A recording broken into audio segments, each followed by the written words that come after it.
Hi guys, welcome to another short video by Antiques Arena. My name is Walter O'Neill and here's another video of my car boot sale finds. We've already done one film today of a lot of items from Cardiff. Went to Splot and Bessemer, bought a load of glass and some Carnival and some decanters and some really beautiful pieces. So I've already done one video on that, but I've pulled a few pieces out as I don't want to overextend my videos. So, hope you enjoy having a little look at the pieces that are left from Saturday's buy-in. Now I'm going to start off with a collection of marbles. Now, marbles are a really collectible field. Now, these are not going to be sold for the plain and simple reason they've already been stolen off me by my son. They're not very old, these marbles, and there's no really great rarity in here that I can see. There's some nice ones, mind. You know, if I show you there are some really nice marbles in here. Some of them really are quite nice. Now I know there's groups, especially on Facebook, for collecting marbles, and some of them, you know, if you've got a little animal inside, or depending on what features inside the glass and whether they're hand-blown marbles or, you know, pressed glass or bumpers, as you say, you know, you've got the larger ones, you can demand a decent price. Now I paid £2 for these this morning. They're all in the last 20 or 30 years, I would imagine. There's a couple here that look like they're hand blown. Certainly one or two older ones have worked their way into the bag of marbles. Now my son's already swiped these off me, but a little group of marbles like this would have easily enough been a tenner for someone just to take one or two marbles out of the nicer marbles. I may even, to be honest with you, there's probably 4 or 5 really nice marbles in here. That little group there alone is really nice. But then again, so are they. So there is a few nice marbles in here. And then of course you've got all these. So I may give these to my boy and I may sell this little group on. And to be honest with you, I'll probably get as much for that group of 9 marbles as I would for all of it. I'll probably still get a £12 for those. Yeah. So marbles are a field that will demand money, and I've seen one marble selling for £200 and £300 for one marble, guys. I haven't got a book on marbles, surprisingly, but as I've said, there is a Facebook group, and God, some people on there have got some amazing collections. They show you some beautiful marbles, really some nice rarities, and they don't tell you how much they paid, but I can assure you they haven't all got them in job lots like this for nothing. Yeah, come on. You can have that bag. You want to say hello to the camera before you go? Hello. Why can't I have the big one? Because I'm having these ones. There's one or two big ones in there, but I'm keeping these ones. Go on, you can have those. Yeah, go this big one. As you can see, guys, I've already lost the marbles. Or should I say I've lost my marbles. Right, so I'm going to move on. Next pieces I'm going to show you is a pair of early bell weights. Now, call them bronze, call them bell metal, call them brass, call them what you like. This one's particularly nice. It's a pound weight. What was it? No, that's a £2 weight, that's a £1 weight. The £2 weight looks bronze. It's quite brown. I don't know if you can see it in the light here. Now, what you're looking for with these, when you turn them up, obviously they'll have the lead inside and they'll have the seal. Now, a lot of them will have VR, which is a Victoria seal. This one's got a GR, which is George V. So we're talking 20th century. Now, when you buy these weights, what you're looking for, you see all the numbers that go around the base. This one hasn't got them, but they're date stamps for when Weights and Measures check the weight. And if you see a big star on them, that means they've been condemned. because the weight doesn't match what it says it's supposed to. But inside you'll see the monogram in on the lead. I don't know if you can capture it there on the camera. But these weights, you know, they used to pull good money, these bell weights. Not so much now, but that pair is going to be £12 or £15. Now, a dealer friend I know, she had them up this morning. I gave her £4 for them. By the time I pay my eBay fees and my PayPal fees, I'll double my money after commission. I'm happy enough with that. It's not huge profits, but they do sell. People do like to have them. They display them, or if they got a good old set of scales, they'll put them with them. So I'll get £12 for them, no problem whatsoever for that pair. And although it's not going to set the earth on fire, it's work, it's a profit. Next piece then we have here is a nice solid brass flat back horse. Now flat backs originated in Queen Victoria times, where you'd have all the flat back figurines, you know, the Staffordshire portrait figures and that, and they'd only decorate the front and the back would be flat to go up against your fireplace and things. Well, here we have the horse. Nothing on the reverse. You can see how thin it is. It's a flat back. It is designed for frontal view only. However, nevertheless, it is very decorative. It's around 1900 in date.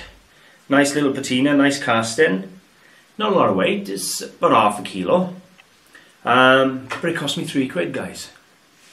Now again, I'm trying to find some stock that I can put on eBay for £12 and let the market find its own price. I've done buy it nows for years, and I did try doing auctions and transferring pieces to auction, and that didn't go very well. So what I'm trying this week is I'm trying to buy a range at between £3 and £5 to start at 12. That then will probably double my money after fees.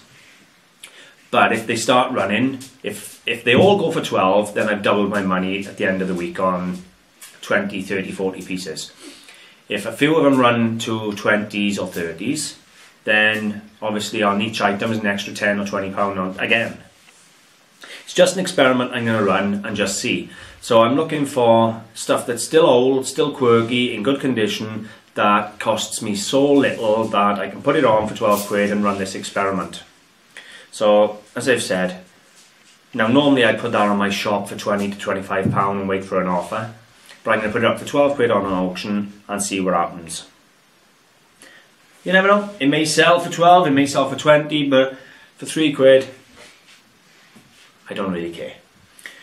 Next we have a shell vase. Now, this is going back out on the car boot sale when I work tomorrow. It's a Mark III, trying to see the date. I think it's 1949, I think, is it? Not 100% on the date, guys, it might be 39. Anyway, it's a Mark III, it's got the military arrow and everything else, but let's be honest, it's a shell.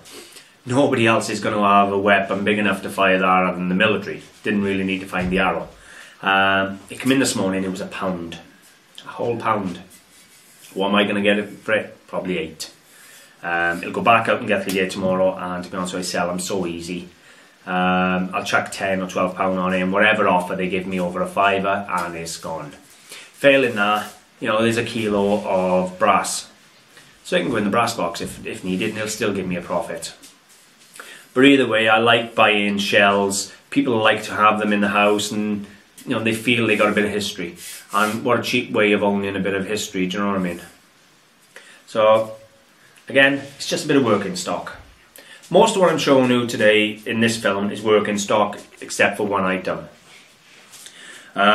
Here we have a pair of solid brass shelves. So that's how they would mount on the wall, like so.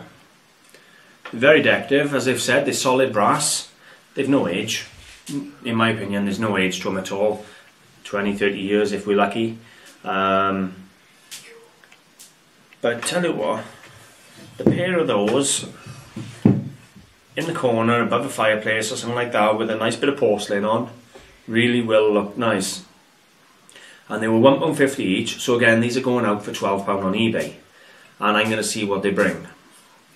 They're in good condition, they can't get damaged in the post, so you know, I'm going to have a go, guys. They're certainly in the early Victorian manner, even though they're a copy or a reproduction. But at least they've reproduced them in solid brass, not just aluminium with a bit of coating.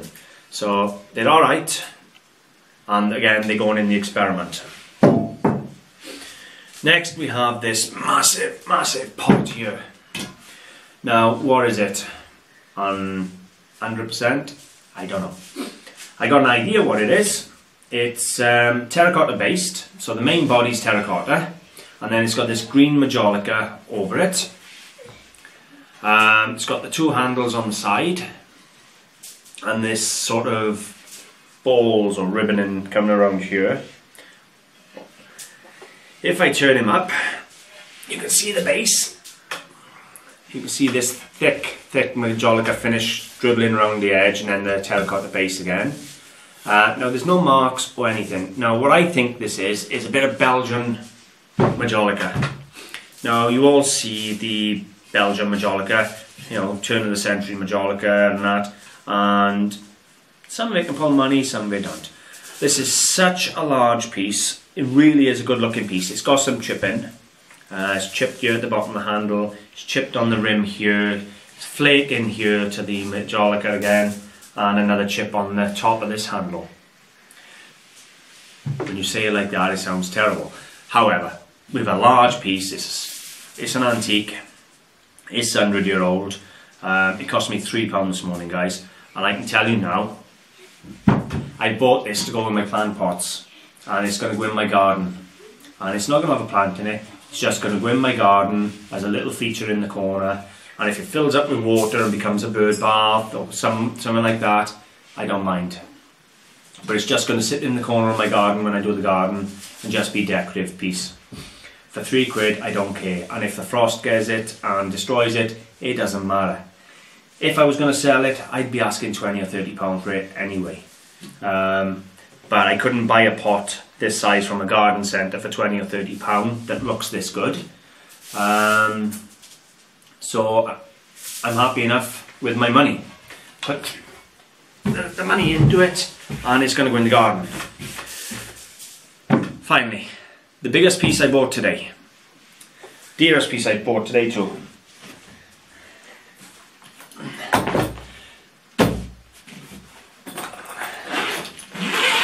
Obviously a musical instrument, guys. Now what we have here is a baritone horn, brass horn. Can I try and blow it? No, not at the moment, darling. Let me make the film. Alright, you can have a look at it in a minute. Now, maker's mark, first of all, is here. Can you get my phone, please? It's by the TV. And it's JP, and the model number is 173. So that's on the case. Now that case itself is going to be a 40 or 50 pound case to carry your horn. Again, the maker's mark is doubled up here in the brass on the instrument. JP 173.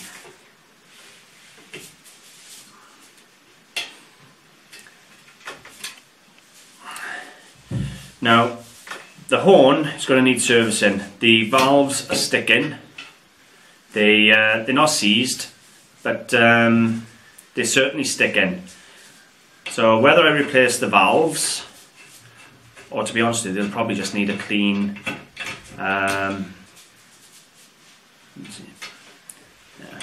They'll probably just need a clean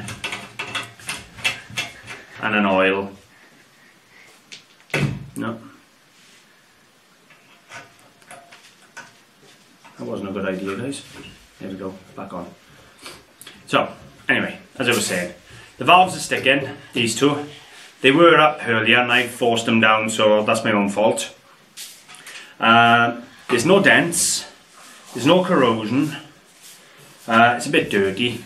There's a little mark there, but that can clean off, neither here nor there. Now I paid £18 for this horn, guys.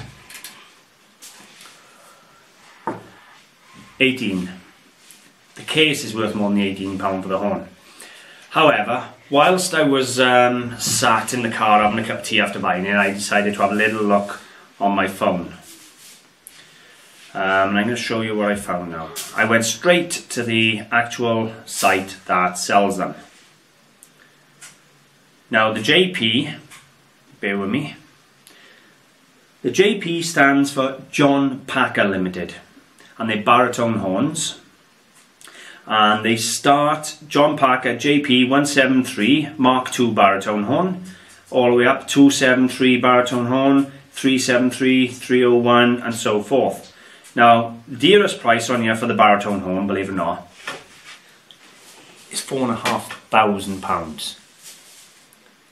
Now the exact model I got, brand new,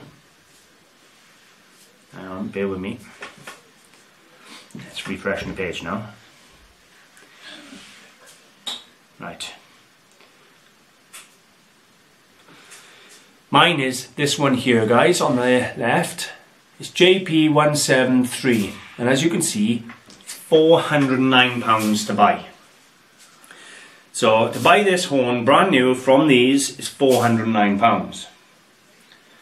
Now, yes, the valves are sticking. They're going to need cleaning, servicing, oiling, whichever it is. It's not hard. I will unscrew them tidy, unscrew the bottom, take them off. I'll give them a clean myself, bit of WD-40, they'll either work or they won't. Worst case scenario, I'll either order 2 new valves or I'll send these off to be cleaned. I know someone will clean them for me. And then I have a horn in beautiful condition. £409 guys to buy this in the shop, brand new. What's somebody going to pay for a piece that's second hand in fully functional, clean condition with the case? I'd imagine with the case brand new, you're up £500. Let's be honest, I'm going to get 150 for it. That's a fair second-hand retail value. If you're going to go for horns and trumpets and clarinets and all the rest of it, try and get one with a maker's mark, because at least then you've got a bit of sign of quality. And without the maker's mark and being able to refer to the original retailer, then I'd have probably had £45 to £65 for this baritone horn. But everything else is actually working fine. It is literally just these 2 valves that I've pushed down. And you know, it's unusual to find them this clean. It really is. You know, really is really nice and clean, guys. There's a few makes of instruments that pull serious good money. Boozy and Hawks, I think it is the one. You know, you can get £1,000. It might be slightly wrong on the make there, but it's something like that. You've got to look out. The amount of dealers who walk past this instrument this morning is unbelievable. Now, I'm not being funny. I'm so diverse when I'm buying. Why would you not buy this for £18? Anybody, entry level, you know, a Chinese copy is going to be £100 for something like this, if not more. So yeah, people who want to play these instruments, they're not cheap. So this was my star buy of the day. Obviously I love all the pieces that I illustrated in the other video, and obviously the rest of this is working stock. It's nothing that I'm jumping up and down about, but this is going to go onto my website. I'll probably price it up at £175 once it's been serviced, and it doesn't matter if it sits there and someone buys it off me for a Christmas present, because I will clean the few areas up that need a clean, and then it'll just have a light polish and be sold as a used horn, but with all the information.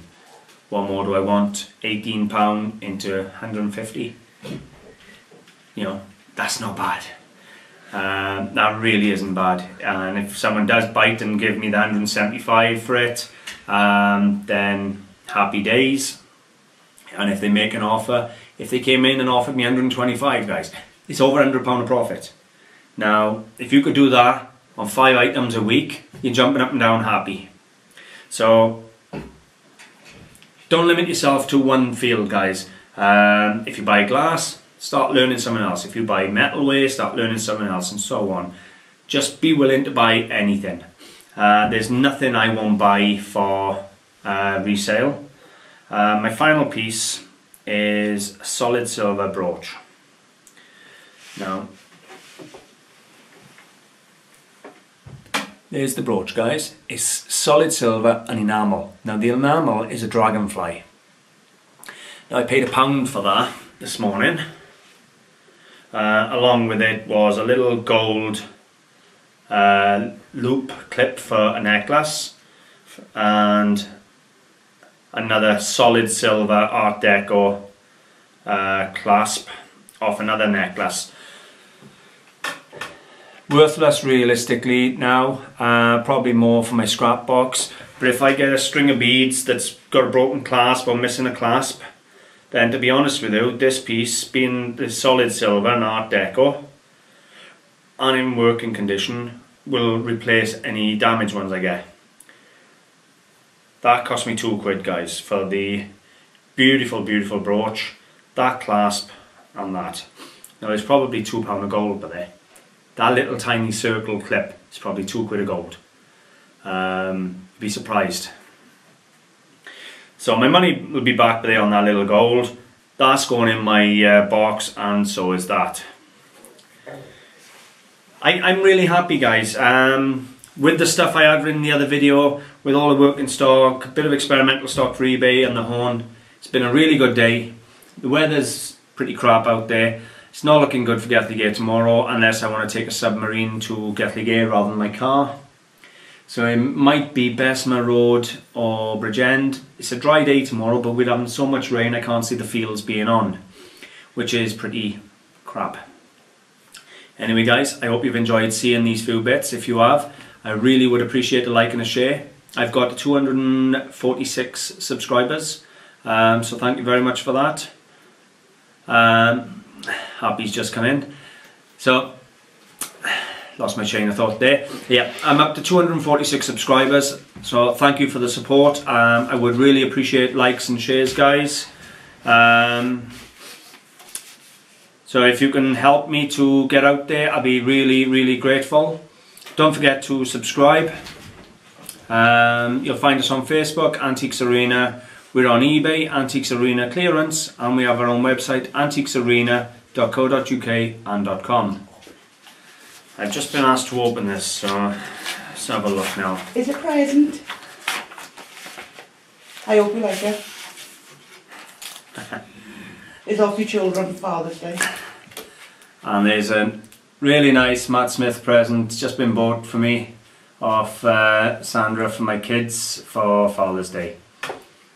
So there's another one to go in my office. That's Matt Smith. That's Matt Smith. Oh. That's Matt Smith, darling. And the certificate on the back. So you saw me buy the John Barrowman the other day, guys, which I've kept for my own office, and I showed you my original Matt Smith little one. So I've now got a second Matt Smith to go in my office framed up. Anyway guys, thanks for watching and bye for now. Bye! Bye, they're mine. We're playing with them.